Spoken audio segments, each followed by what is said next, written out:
Jake, I need a favor, Mia called out. Not now, I'm watching the game, Jake replied, without even turning. Mia sighed, frustrated by his dismissive attitude. He hadn't even asked what it was about. It'll really help me out, and I can pay you, she insisted. Silence followed, but moments later, Jake appeared. Mia smiled. You've got to be kidding! Jake exclaimed. Always so dramatic, Mia thought. Come on, Jake, no one will see, and it'll only take a couple of minutes so I can make a few final adjustments. How much do you sell these for? Jake asked, his attention now on the potential cash. About 150 to 200 quid, she answered. Seriously, who'd pay that much for a costume? Jake scoffed. Mia tried again. Look, I'll give you 50 quid. Not bad for a couple of minutes of work, right? Jake paused, processing the offer. And no one will see? Who else would? It's just me here. Come on, Jake, grow up. I'll go get it. Jake hesitated, eyeing the bright pink dress in front of him.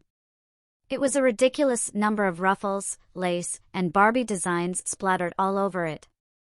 Who would ever buy this, he grumbled. It's a costume I was going to wear to a party but never used, Mia fibbed. Now I'm selling it. Jake continued to eye the dress, struggling to comprehend it. Okay, what if I up the offer to 60 quid? Mia wasn't having it. Make it 100 and you've got a deal. 100 quid? That's a bit much, isn't it? If you want me to make a fool out of myself, you'll pay for it, she shot back, grinning as she saw him backpedal. All right, fine, I'll pay you 100 quid, but you need to wear the whole outfit, and I'll make sure it's worth the price. That way I can adjust it and maybe get a good sale. Jake paused. Just a couple of minutes? Yes, I just need to check if everything fits right and if there are any issues, Mia lied smoothly. He sighed, then nodded reluctantly. And so the transformation began. Mia handed him a pair of white elasticated undergarments and a pair of pink Barbie shorts to go over them. Are these really necessary? Jake asked, embarrassed as he pulled the shorts on. They made a loud crinkling noise. They're part of the deal, Mia replied, passing him a pair of shiny white tights. Jake awkwardly pulled them on, the noise from the plastic now somewhat muffled. Next, shoes and socks, and you're almost done, Mia said as she passed him pink Mary Jane shoes and ruffle anklets. Jake slid on the socks and strapped the shoes on his feet. You seem to know what you're doing, Jake. Are you sure you haven't done this before? Mia teased. Shut up. Jake snapped. As soon as you're done with this, it's all coming off and you'll owe me extra. We're almost finished, Mia replied. Just the petticoat and the dress left. Jake pulled out the petticoat and stared at it. Wait, you didn't say anything about that. Oh, Jake, it's part of the costume. Mia said, trying not to laugh. Jake groaned. I don't think 100 quid is enough for this. All right, I'll sell it for 200 and give you 150. How about that? Jake fell silent, then grudgingly agreed. Fine, deal. Mia knew she'd won, but she didn't say anything more as she finished assembling the outfit. Arms up, Mia instructed, and in seconds, the pink and white petticoat was secured around his torso, the lace at the bottom billowing out. Now for your dress. Jake lifted his arms again as Mia unzipped the back of the childish costume. She was eager to see him in it. As the dress slid down, Jake's arms poked out through the short, puffy sleeves. Mia zipped it up and adjusted the dress over the petticoat.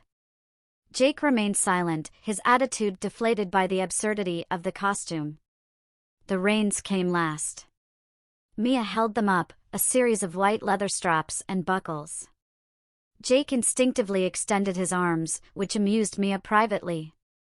She fastened the chest strap, followed by straps over each shoulder. When Jake looked down, he saw an oval piece of leather on his chest, adorned with teddy bear images.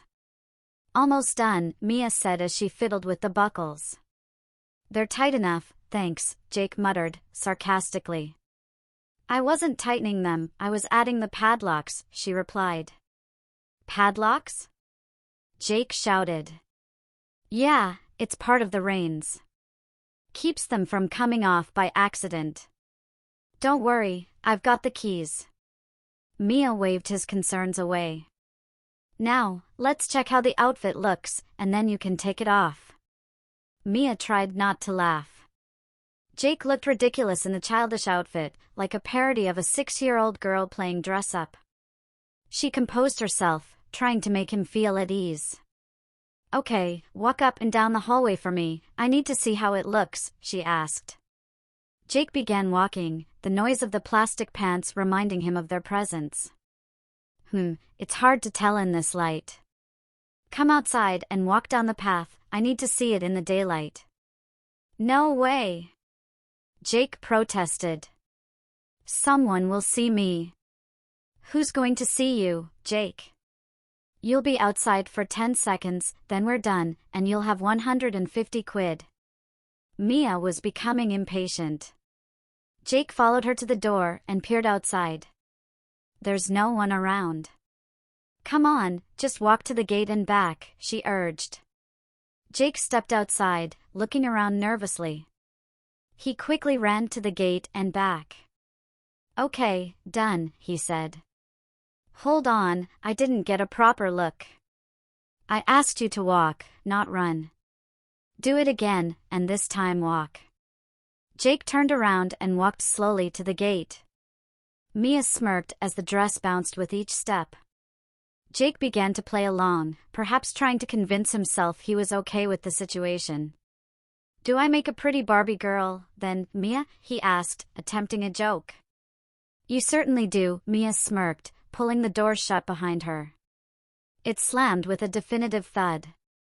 Jake turned around in alarm. "Shit, it slammed." "Must have been a draft," Mia said, feigning surprise. Jake stood frozen for a moment before rushing up the path and trying to open the door. "Jake, it's locked. Get the key." "What key?" Jake yelled. "I don't have it with me." Mia sighed, pretending to be concerned. "Well, what about the windows? Are any of them open?" Jake rushed to the nearest window and pulled at it, but it was locked. "I could have sworn I left this open, damn." Mia knew he had left it open, she had closed and locked it herself when she went to fetch the dress. Jake stopped, realizing his predicament. "How am I going to get back in?" he asked. "Maybe break a window." Mia shook her head. "If you do that, it'll be a mess, cost a fortune to fix, and the neighbors will be out. Do you want them to see you dressed like that?" Jake didn't respond, still in denial. Mia thought for a moment. "There is one thing. I've got my car keys. We'll drive to my place, get your spare key, and come back." "I'm not going anywhere in your car dressed like this, are you insane?" Jake replied, horrified. "Well, it's the only option I've got. Do you have a better idea?" Jake hesitated, then slowly shook his head. "All right then, let's go. We'll sort this out." Mia turned to leave. Jake froze, unwilling to accept that this was the only way. "You can always stay out here in your lovely Barbie outfit, I'll be gone about an hour." "Can you take these clothes off me?" Jake asked, frustrated. "Not while you're locked into those reins. The keys are inside, remember? Plus, what would you change into?" Mia teased. Jake tugged at the reins, but they gripped him tightly. "Looks like you're stuck in this outfit for the next hour," Mia said with a smirk. Jake walked over to the car, glancing around nervously. Mia unlocked the driver's side and said, "You should get in the back, Jake. Lie down so you can stay hidden." Jake didn't appreciate the Jake remark, but he wasn't in the mood for arguing. He climbed in and lay down. Mia couldn't help but find it amusing when he carefully smoothed down the dress before lying down. "Worried about creasing your pretty dress?" she teased. "Stop teasing, Mia. Just get the damn key so I can get back and change. I've definitely earned this 150 quid today." Mia stayed quiet, a small smile playing on her lips as she started the car and drove off. "You know, Jake, for 150 pounds, you really should have let me put some makeup on you. Pink lipstick, sparkly eyeshadow, and pearly pink nail polish would have looked perfect with your outfit," she continued. "Quit it, Mia," Jake muttered. "You have no idea how embarrassing this is." "Really? I guess you wouldn't need much blush then," she smirked. For the next 30 minutes, there was silence as Mia drove. Finally, she stopped the car. "We're here." Jake sat up, confused. They weren't anywhere near Mia's house. They were in the main parking lot of a shopping center, about 15 miles from his house. "Mia, what are you doing?" "We don't have time for shopping. We need to get my key so I can change," Jake shouted. Mia looked at him, nodding toward the window. "Say hi to Ava and Zoe." Jake turned and saw Mia's best friends running toward the car. His heart sank. The moment the girls saw how he was dressed, they stopped dead, doubled over in laughter. Ava pulled out a camcorder and began filming while Zoe laughed. "Oh, Mia, how did you get him into that dress? How embarrassing." Jake felt like disappearing. He was torn between staying in the car and being filmed, or getting out and risking being seen in public. The girls decided for him. Ava put the camera away, opened the door, and climbed in. Zoe, at the other door, leaned in, and together they pushed Jake out, sending him tumbling to the ground. As he stood up, Zoe was filming again, the window cracked open. "What's the matter? Doesn't the baby like being filmed in his cute pink dress?" she teased. They laughed loudly as Mia snapped photos with her phone. Jake crouched down, trying to hide, but it was pointless as the girls gathered more footage of him in the humiliating outfit. "Looks like our pretty princess is a little shy and wants some attention," Mia said, honking the horn repeatedly. "Stop it! What's going on?" Jake shouted, panicking. How had he ended up in this situation? "Here's the deal, princess," Mia said. "I'm done with how you act, and I'm not interested anymore.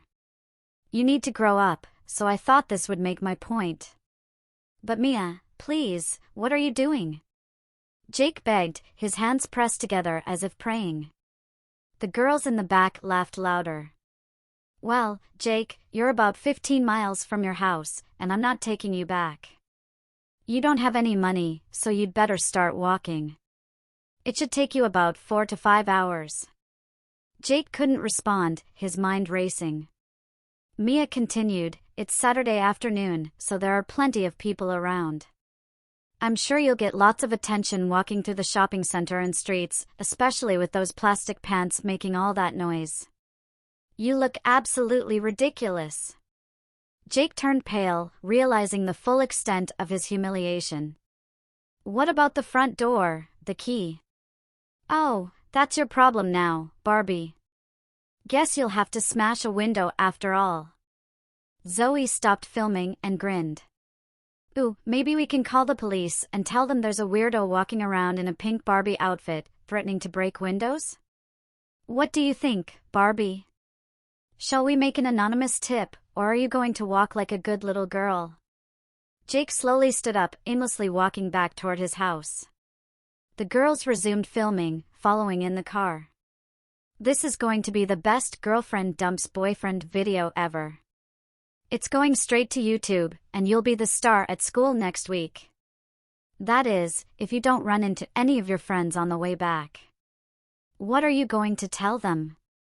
The girls tailed Jake for a few more minutes, then shouted, "We're off to do some video work now. Enjoy your walk, Barbie."